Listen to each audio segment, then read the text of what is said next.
Je vais continuer sur les bonnes nouvelles. Je vais reprendre trois points.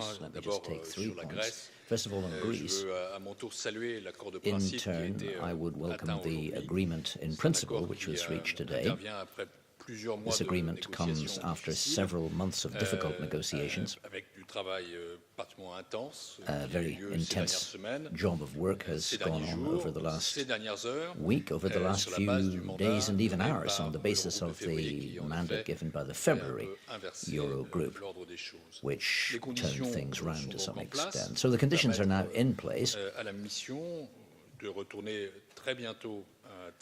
The mission would go back very soon to Athens. Our teams would be tasked with concluding a staff-level agreement, I hope as soon as possible,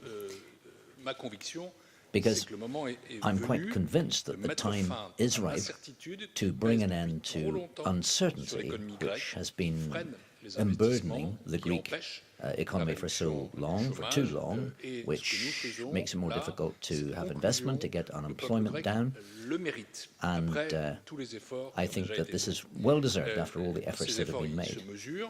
The effort is clear. The primary surplus of Greece in 2016 was at least 3% of the GDP, at least 6 times higher than the target.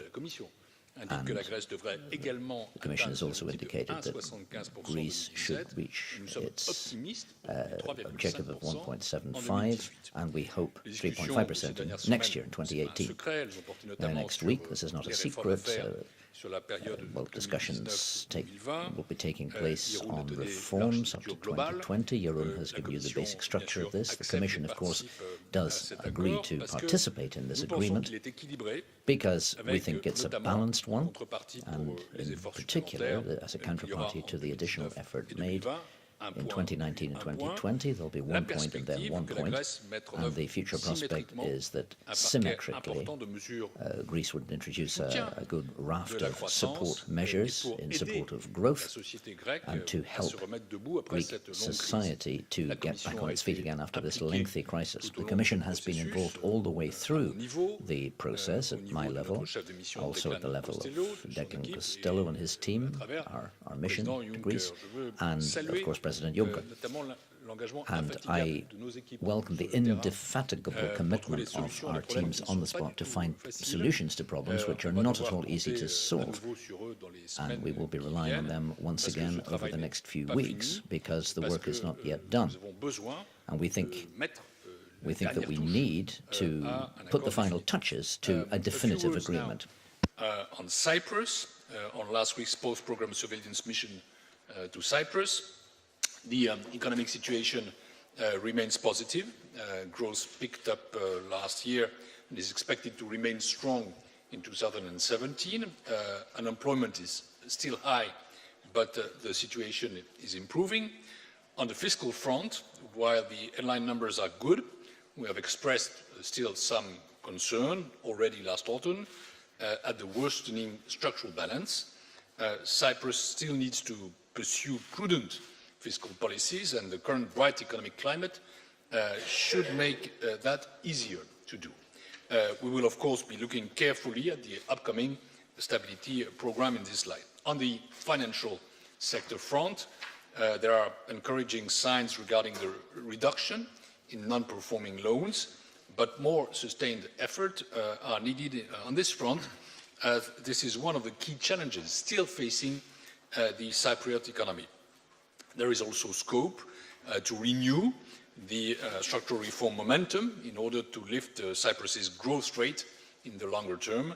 We'll, of course, come back to these issues next month when we present our country-specific recommendation to Cyprus and assess its progress in addressing macroeconomic imbalances. Lastly, let me just welcome today's discussion and the Eurogroup statement on addressing barriers to investment, which is, as we all know, key to supporting the rebalancing process in the euro area and to boost economic growth. We still suffer from an investment gap. As you know, the Commission has made investment one of its top priorities, as evidenced by the Juncker plan, which has helped to support now over 180 billion euros in new investment across the EU.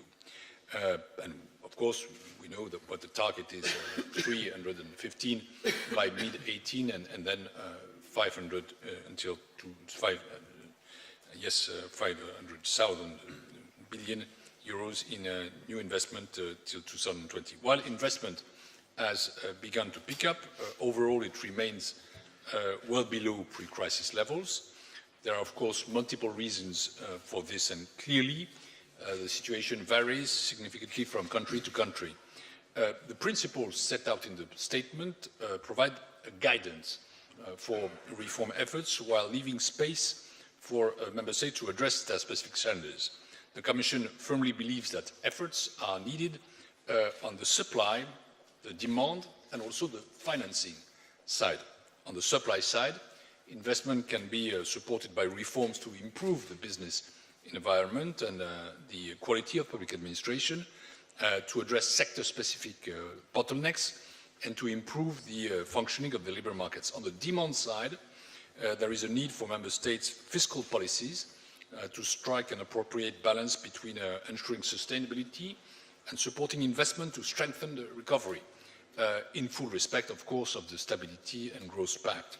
This is reflected already in our euro area recommendation adopted by the Council last month.